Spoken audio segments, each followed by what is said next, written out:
네, 저희 오늘 시황, 네. 목요일 시황맨. 네, 목격자라고 하죠, 목격자. 목격자? 목요일의 남자였는데 어. 격주로 오기 때문에 목격자입니다. 그러네요. 더 가끔 본 얼굴. 저도 뭐 거의 2주 만에 보는 것 같은데요. 물론 사석에서는 자주 보지만. 네, 반갑습니다. 반갑습니다. 예. 네, 시장이 많이 어려운 시기가 지속되고 있습니다. 그래도 색깔은 좀 많이 바뀐 것 같아요. 어제 또 3프로 글로벌 라이브 9시에 패널분께서 좀 언급을 해주셨지만 저도 어제 시장이 특히나 좀 상징적이었던 것 같습니다. 방금 전에도 언급을 해주셨지만 시장에 악재가 있음에도 조금 둔화가 악재에 민감하지 않은 악재에 둔감한 시장이라는 생각을 요즘 많이 하고 있고요. 어제 시장이 좀 상징적으로 그랬던 것 같다.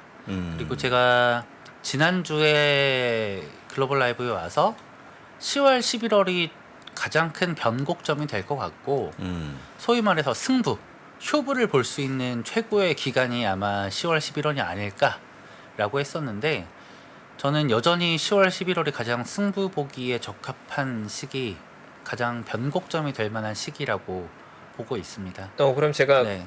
어떻게 말하면 그 톤 자체가 시장이 이제 약간 희망이 보인다 이렇게 볼 수 있겠네요. 약간의 희망이 보이는 시기다. 그러니까 언제나 주식시장이 앞으로 안 좋아질 거에 대비해서 먼저 빠지고 앞으로 좋아질 거에 대비해서 먼저 상승을 하지 않습니까? 그렇죠. 네. 그러니까 저도 과거에 반성을 했던 게 제가 픽했던 탑픽 종목들이 3배, 5배 이렇게 갔을 때 한창 거만해지고 지금의 시장에서 한창 거만해지는 분들이 숏 하시는 분들, 그러니까 시장이 더 하락할 거다, 뭐 코스피는 뭐 1600 봐야 된다 이렇게 외치시는 분들인데 그런 분들이 기고만장해지는 시기, 그리고 전혀 투자에 나서지 않고 있던 분이 갑작스럽게 인버스에 베팅을 한다거나 그리고 레버리지를 크게 쓰지 않았던 분들이 지금 반대 매매에 시달리고 있거나 그리고 최근에 신용잔고율도 굉장히 급감했거든요.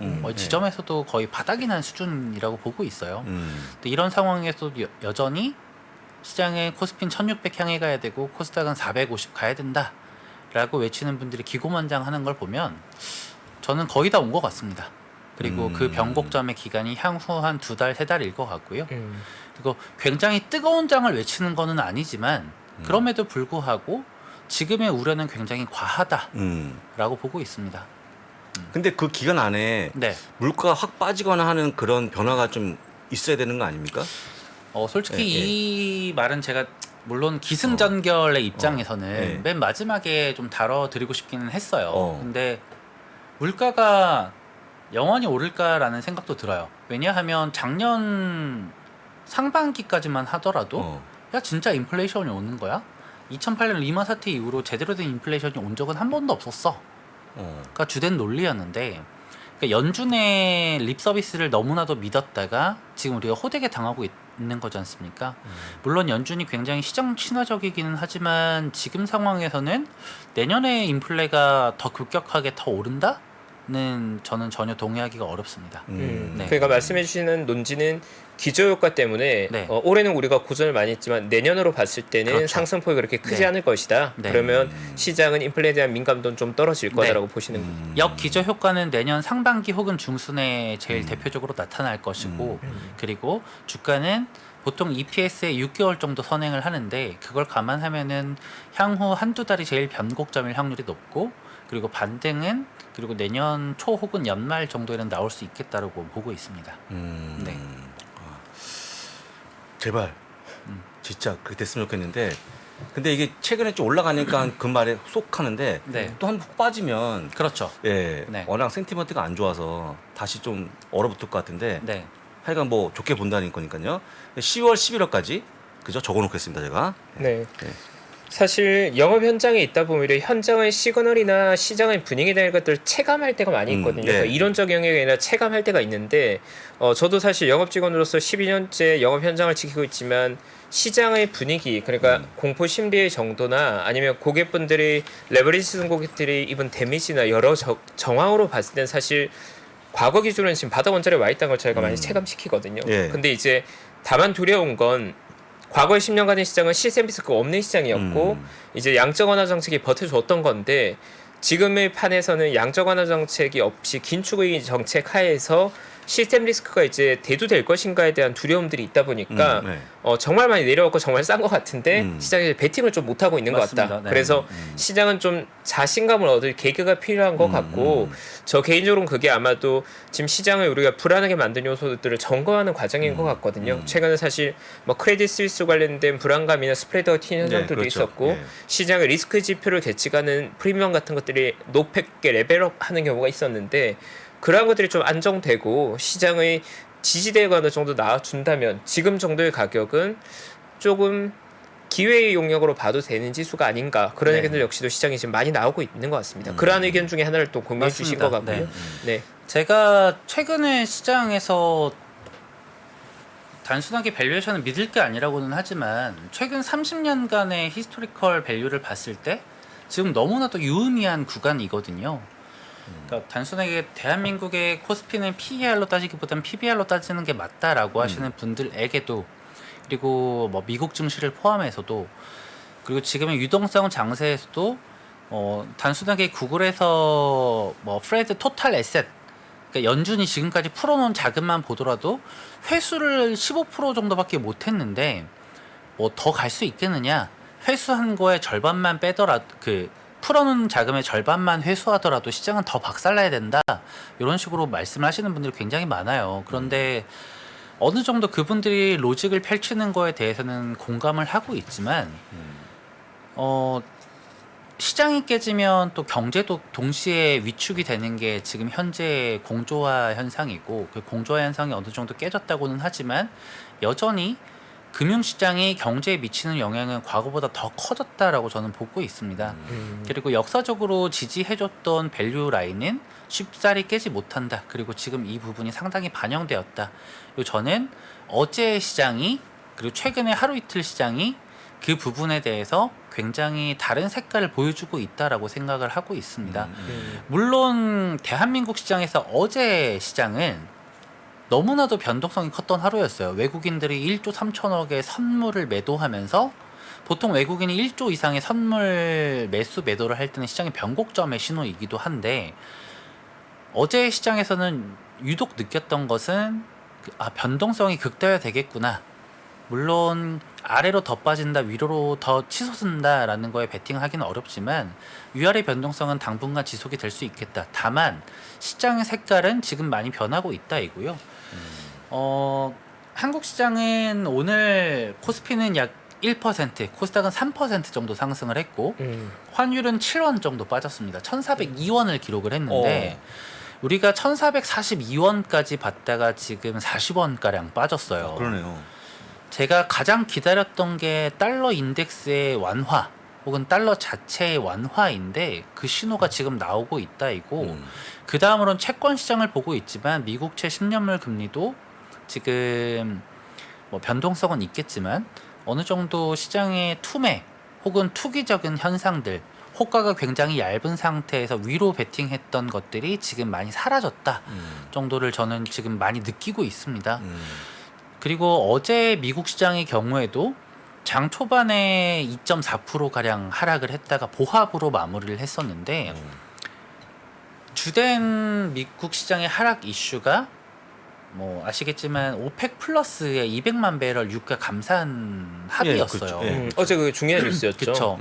이게 아무래도 미국 시장에서 미국의 인플레이션 시장에서 에너지가 차지하고 있는 비율이 약 40% 가량 되고 있고 그리고 서비스 부분이 약 40% 정도 되고 있는데 이 서비스 부분은 되게 아이러니하게 유가가 오르면 서비스 부분이 조금 활성화가 되고 유가가 떨어지면 서비스 부분이 좀 감소가 되고 그런 면이 있습니다. 그래서 어찌됐건 에너지 자체로만 보면 미국 시장 인플레이션의 약 42%를 에너지가 차지하고 있는데 오펙이 200만 배럴 정도 감산한다라고 하는 뉴스가 나왔을 때 첫 번째, 유가가 그렇게 급등하지 않았어요.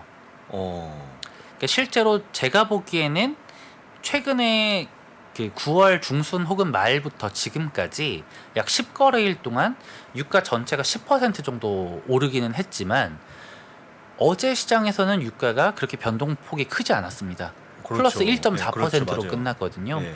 이미 지금 투자자분들이 오펙이 200만 배럴 감산했어? 라고 놀라고는 있지만 시장에서 이미 오펙에서 200만 배럴 정도 감산할 거야 를 최근에 10거래일에서 15거래일 정도는 시장에서 반영을 했다. 이걸 기대를 했다라는 이슈로 볼 수 있고요. 두 번째로는 좀 안타까운 거는 유가가 오르게 된다면, 전반적인 에너지 가격이 오르게 된다면 미국의 인플레이션의 42% 정도를 차지하고 있는 에너지가 오르고 인플레이션이 더 오래 지속될 수 있다라는 인플레이션 장기화에 대한 우려를 줍니다. 그럼에도 불구하고 어제 장 초반에 달러 그리고 미국채 10년물 금리 급하게 튀었지만 갑자기 잡혔거든요. 초반에 말씀드리긴 했지만 미국이 그 구글에 프레드 토탈 에셋이라고 검색을 하면 미국이 지금까지 얼마나 돈을 풀었는지를 차트로 굉장히 쉽게 알 수 있는데 2008년 리먼 사태 때 대비해서 3배 정도 돈을 풀었습니다. 그렇죠. 그리고 그거 풀었던 돈의 한 15%에서 10% 정도밖에 회수를 안 했어요. 소위 말하는 시장이 더 하락할 거야 라고 베팅하는 분들은 야 아직 10% 15%밖에 회수 못했는데 더 빠질 게 뻔해 인데, 제가 보는 입장에서는 아직 이 돈이 회수가 되지 않았고 이 자금들이 상당 부분은 채권으로 몰려갔고 상당 부분은 주식을 매수하고자 하는 대기 자금으로 있다고 저는 생각을 합니다.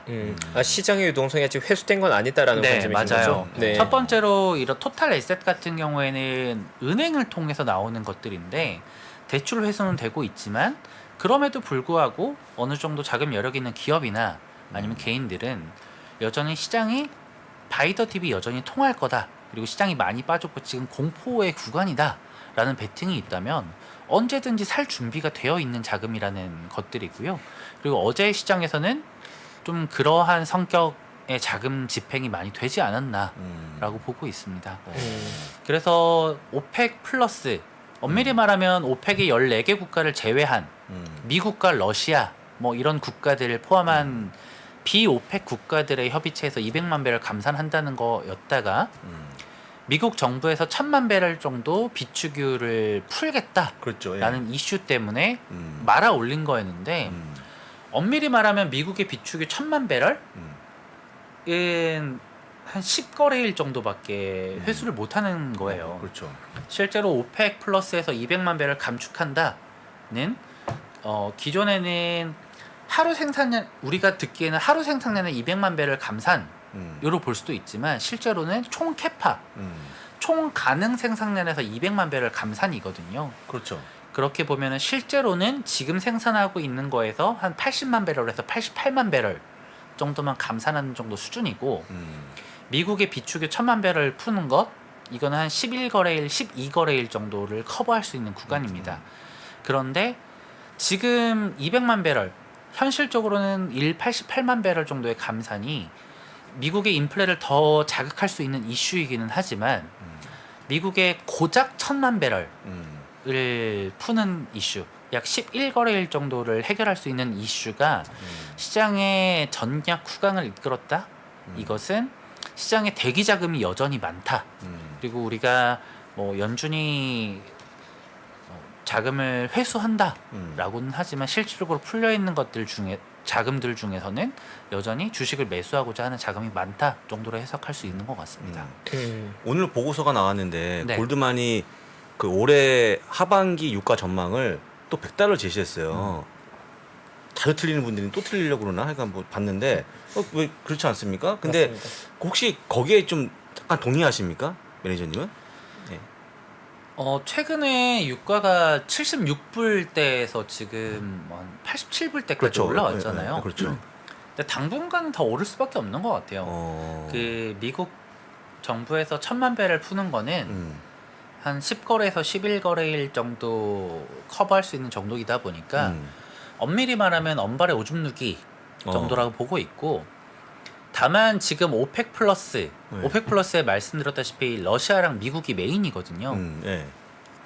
근데 지금 러시아는 여기서 전쟁도 철회하고 하다 보면은 깡통을 차요. 근데 러시아는 지금 필사적으로 에너지 가격을 최대한 높게 유지하고 높아진 달러를 흡수하는 게 목표인데 러시아가 쉽게 물러날 것 같지는 않습니다. 다만 최근 시장에서 76불, 77불까지 떨어졌던 유가가 어느 정도 올랐던 건 기존에 이미 오펙 플러스가 감산하는 거를 선반영했다 정도이고 예. 그리고 미국이 비축유를 푸는 거는 언발의 오줌 누기일 수도 있지만 결과적으로는 단기적으로는 슈팅은 가도 개인적인 생각에선 11월 미국의 중간 선거 이후에는 좀 잡힐 것 같다라고 보고 있어요. 지금 10월과 11월을 제가 승부를 걸 만한 소위 말하는 증권가에서 쇼부를 본다라고 하는 표현의 가장 큰 이슈 중에 하나가 10월, 11월에 가장 큰 이벤트 두 개가 있습니다. 첫 번째가 10월 16일에 있는 시진핑 3기 출범 연임에 대한 이슈가 있고 11월 8일에 중간 선거가 있어요. 그렇죠. 근데 그 중간 선거에서 중간 선거를 앞두고 첫 번째로 미국과 중국이 싸울 거예요. 각자의 지지율을 높이기 위해서.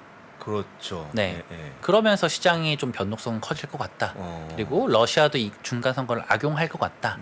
라면 그때까지 유가 혹은 중국과의 관계는 썩 좋지는 않을 거다.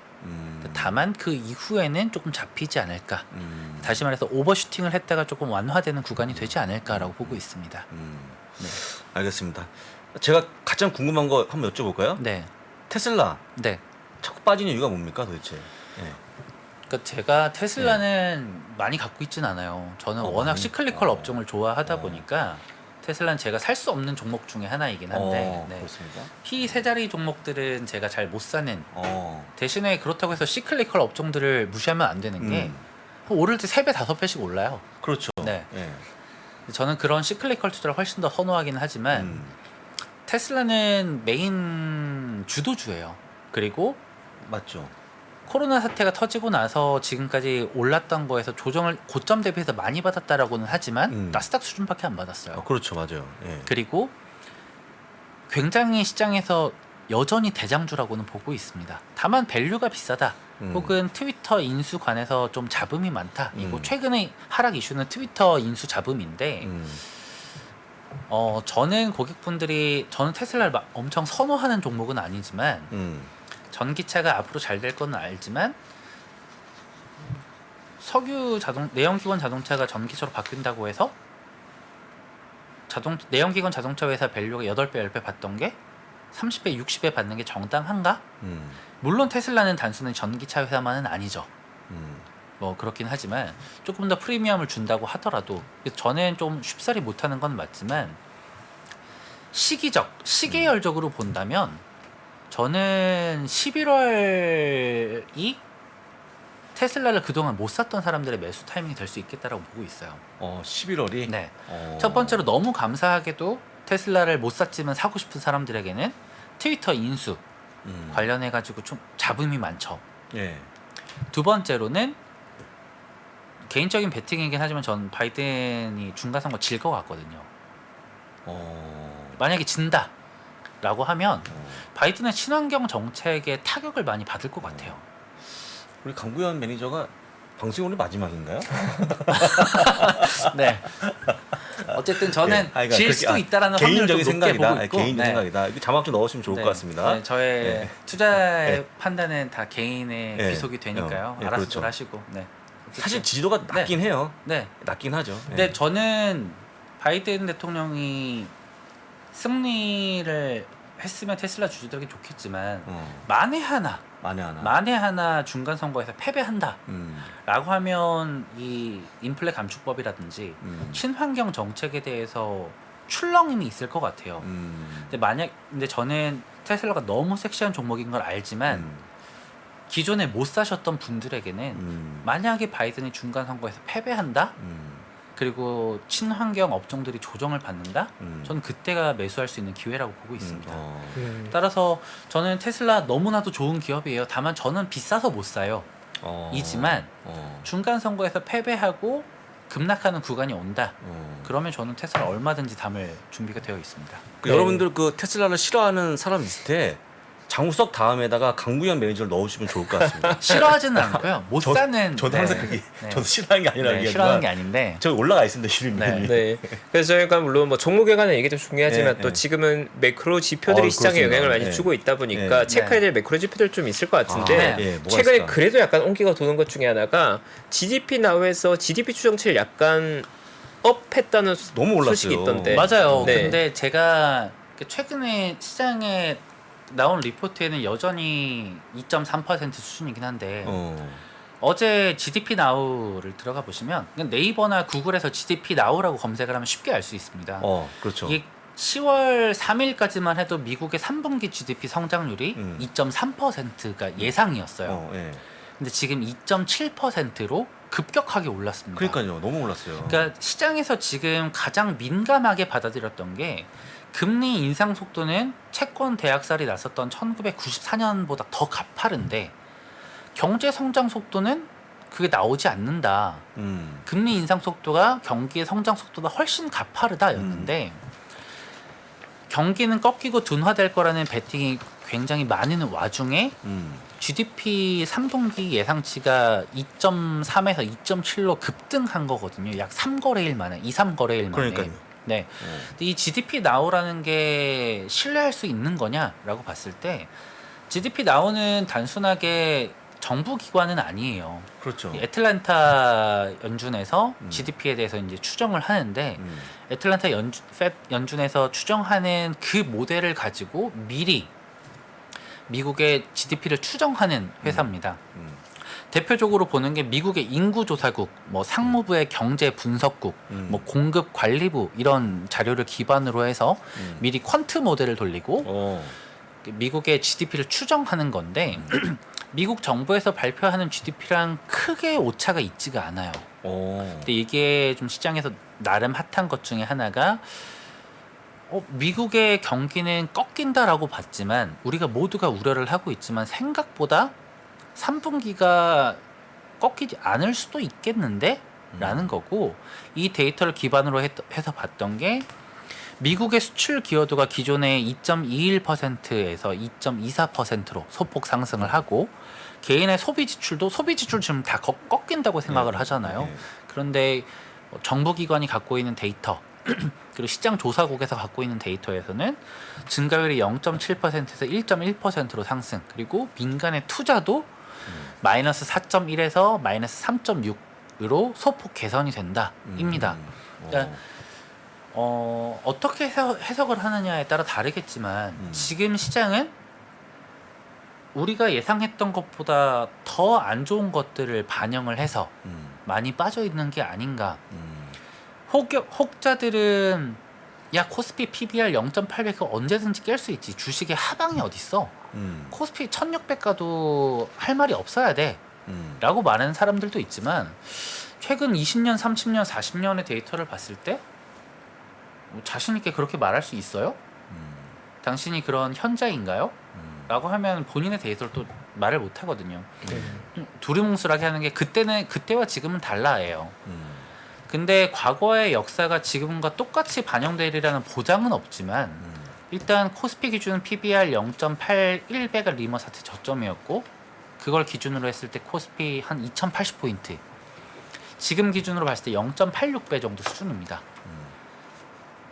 지금 상황에서 조금이라도 빠지면 사는 거는 저는 굉장히 긍정적으로 봐요. 물론 신용 레버리지를 풀 들고 있고 담보 비율 140%에 허덕이는 사람이다.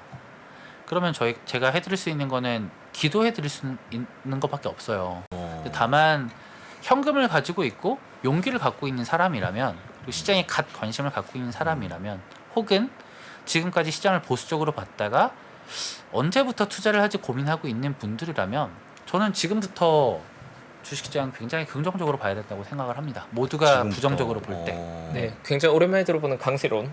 그러니까요. 네, 지금 부사님 넋이 약간 나갔습니다. 그러니까 이렇게까지 제가- 강하게 말할 수 있나? 제가 최근에 본 분 중에서 1등입니다. 1등. 네, 가장 강세론자. 그러니까 저는 어. 혹 많은 분들이 진짜 주식장이고 엄청 주식시장이 긍정론이다라고 말씀들을 하시는데 그 3% 제가 9월 8일부터 시작을 했거든요. 그리고 연말 연초에 현금 비중에 대해서 그렇게 죄송해요. 이미 지난 얘기긴 하지만 현금 비중 얘기를 할 때는 에이 바이더딥이야 였었고 지금 현금 비중 축소 주식 매수에 대해서 얘기할 때는 야 코스피 1600 가 이런 게 많아요. 물론 제가 앞으로 맞을 거고 여러분은 틀릴 거예요. 이 말이 아니라 지금 대중들은 모두 공포에 질려 있고 용기를 모두 못 내고 있다. 러프하게 생각을 했을 때 지금 유가가 이제 90불 가까이 되고 있는데 네. 내년에 120불, 130불 갈까요? 인플레가 지금 내년에 더 높아질까요? 미국의 금리가 내년 내후년에도 높아질까요? 라고 했을 때 미국의 금리 그리고 인플레 어느 정도 장기화는 되겠지만 내년에는 줄어든다. 맞아요. 그리고 지금 우리가 모두 보고 있는 데이터는 과거의 것들이잖아요. 그렇죠. 특히나 미국의 인플레에서 가장 쇼크를 줬던 것 중에 하나가 미국의 집값 상승 그리고 렌트비가 전이된 CPI 코어 CPI였는데 미국의 집값 빠지고 있고 렌트비도 빠지고 있습니다. 그리고 이것들은 대부분의 지표가 YOY 전년비로 해서 비교를 하고 있지만 전월 혹은 전분기 대비로 비교를 했을 때는 시장의 색깔이 많이 바뀔 거라고 생각을 해요. 그리고 시장에서 모두가 탐욕적일 때 현금화하고 언제 주식 투자하지? 단기 채권에 일단 넣었다가 주식 매수를 해야겠다라고 했던 그런 스마트 머니들이 최근에 저는 움직이고 있다고 생각을 합니다. 네. 물론 이걸 바닥이라고 생각할 확정 지을 수는 없지만 지금 희망을 잃을 필요도 없다라고 저는 보고 있습니다. 네. 사실 요즘 수 이렇게 위축된 시장에서 저 정도로 강하게 말하기가 상당히 어렵거든요. 마지막인가? 오늘 나오고 안 나오시는 거구나. 네, 마지막 승부수를 던진 남자. 네. 네, 강구현 이름 세 글자를 네. 기억해 주시기 네. 바라면서 네, 전저점 깨지면 상당히 많은 분들이 또 두려워할 수 있지만 네. 네, 오늘 강한 또 의견 네. 나눠주셨고요. 일단 아쉽게도 시간이 저희가 벌써 9시 40분이 어우, 됐습니다. 예, 예. 네, 또 2부의 게스트분이 기다리고 계시니까요. 오늘 시장 이야기 여기까지 듣고 저희가 2주 후 2주 후에 목격자 다다음 주에 나올 땐 그때는 장이 좀 많이 올라 있길 바라면서 예, 그렇습니다. 강세에 대한 뷰가 맞아떨리길 바라면서 예. 저희가 오늘 감사 인사 드리겠습니다. 네, 오늘 감사합니다. 바닥이 아니라 10월 11월이 하락시 매수할 수 있는 절호의 타이밍이다. 네, 향후 정도. 2달간 정도로 네, 시간을 주는 걸로 네, 2달간은 살아 있는 걸로 네, 그렇습니다. 네, 그렇게 하고요. 네, 오늘 또 시황 잘 들어봤습니다. 감사합니다. 고생하셨습니다. 네. 저희 잠시 후 2부에는 정광우 전 펀드 매니저에 와 계십니다. 86번가 운용하고 계시죠. 저도 86번가 채널 통해서 시황에 대한 궁금한 부분, 고민되는 부분들 많이 조언 구하고 있는데요. 저희 구독자분들과 함께 2부에서 함께 또 시장에 대한 깊은 이야기 나눠보겠습니다. 잠시 광고 보고 돌아오겠습니다. 최근에 이제 매크로 경제 환경에서 가장 많이 나오는 얘기가 이제 인플레이션이죠.